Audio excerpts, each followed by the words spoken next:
All right, today we're covering my 3 favorite bicep exercises. Now, obviously we all want those bulging biceps, right? We think, oh, the bicep, bicep, bicep. And the bicep is greatly important. We use it in a lot of different exercises, but don't mitigate the tricep, which we're gonna cover in another video, of your overall arm size, because your tricep can actually make up a bigger portion of your upper arm than your bicep. So you don't want to skip that. But we're not talking about the tricep today. We're talking about the bicep. So how can you most effectively train this? Well, one word: eccentric. No matter what you are doing, whatever exercise I'm going to show you, you've got to focus on the eccentric, that lowering phase, because that's where the true time under tension and those microscopic muscle tears actually take place. So without further ado, let's jump into my top 3 favorite bicep exercises. All right, first up is the classic curl. Now, I don't care whether you're using a straight bar, whether you're using an easy curl bar, whether you're using dumbbells. Doesn't matter. What does matter is how you're performing the curl.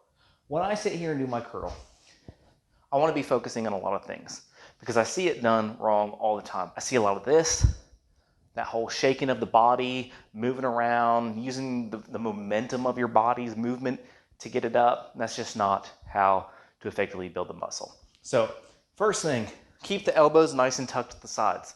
My elbows aren't flared out here. They're nice and tucked. Second, I'm going to curl up nice and slow, and then I'm going to slowly lower down. That lowering phase, it's so key. That you can feel the stretch on your bicep when you lower all the way down and when you do it nice and slowly. You want to keep your back nice and straight. You're not bending in the back. You're not moving the back. And nice slow curls. So again, I don't care if you're doing it with a straight bar, with dumbbells. It should be the same way regardless. All right, next up are hammer curls. I love these because in addition to hitting the bicep, you're also hitting the brachialis, which is another small muscle that you have in that upper arm. And it's super important because the more you build that, the wider your arm will look, which will improve the overall size. So why do we want to go wrong with that? Now, the standards for the curl are exactly the same as I just mentioned. Elbows tucked, nice and slow. Notice my hand grip. My thumbs are pointed towards the ceiling. Again, nice and slow on the eccentric.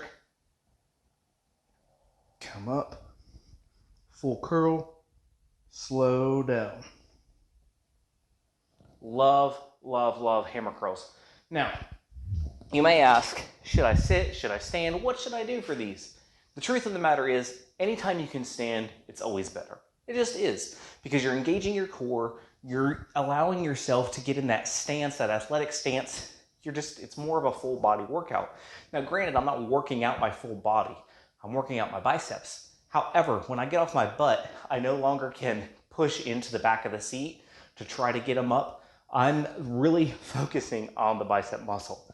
There's a lot less room for error. So I always recommend standing up if you can. All right, and last and not least, it was really hard narrowing it down to 3. And again, I'm not saying that you shouldn't do more than 3 exercises of these. I'm just saying personally what I feel are the best. And this was a tough one because I was between a lot of them. So again, not saying this is the only ones you should do. You should be doing a lot more than these 3. I just think these are the 3 best. All right. Now, I'm going to hold the dumbbell like so. My palms are towards the ceiling. My goal is to keep my palms towards the ceiling throughout this movement. Elbows tucked, and I'm just curling up. Nice and slow back down. Your movement is a little bit more minimized in this. You'll notice that obviously you can't go quite as low with your arms because they're brought together like this. But man, such a good stretch on the bicep. You can feel each and every rep when you slow down and focus on that eccentric. It's good. All right. That's it. Those are my top 3. Again, this doesn't mean that you shouldn't do other ones. I just really love these 3. With that being said, I hope you found this helpful. If so, please subscribe to the channel, hit that notification bell so you don't miss any future videos, and remember, you've got this.